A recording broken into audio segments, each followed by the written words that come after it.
question, please raise your hand and we will bring one to you. Coach, whenever you're ready. Fantastic effort by the young men. I thought it was a game where there was different mood swings, different momentum swings, and felt like 1 minute we had control of the game, and the next thing you know, you were back in a football game. You got to take your hat off to Coach Lester, a former Orange in his own right, that was here and did a fantastic job with his football team at Western Michigan.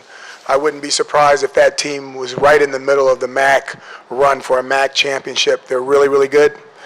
Their tailback is exceptional. I'm not sure anybody could catch that young man.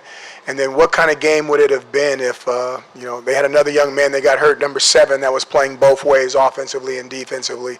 I mean, if he was still in the game, I don't know. I don't know what would have happened, but I'm excited that we're 2-2 and we're back even. And we have 4 games down and 8 games to go, with a big game with Holy Cross next week, with an opportunity to become a winning football team again, and then to get into the ACC. We're not taking anyone for granted. We're not listening to the noise or the media. We're going to take it one game at a time and give everybody the respect that they're due. Questions?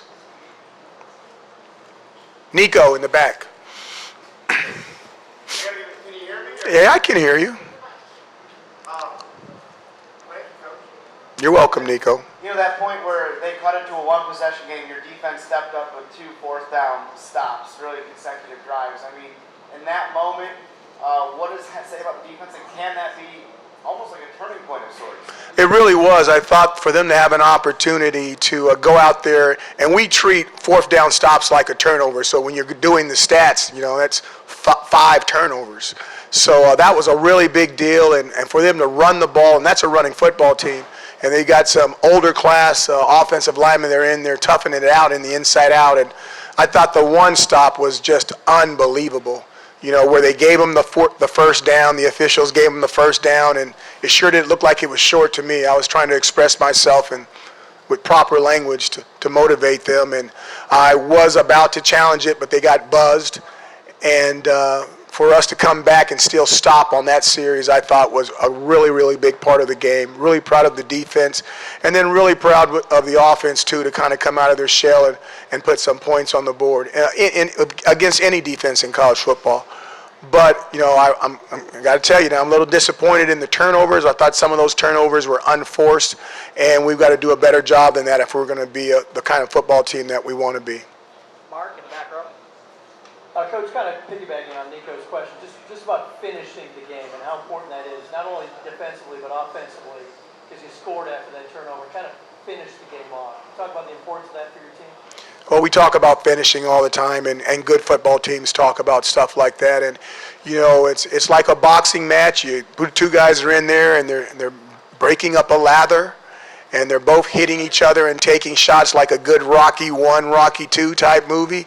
And then it comes time to, if you need to get out of it because it's starting to get dangerous, and you don't want that opponent to hang around because if they hang around, anything can happen, and you got to find a way to put their fire out.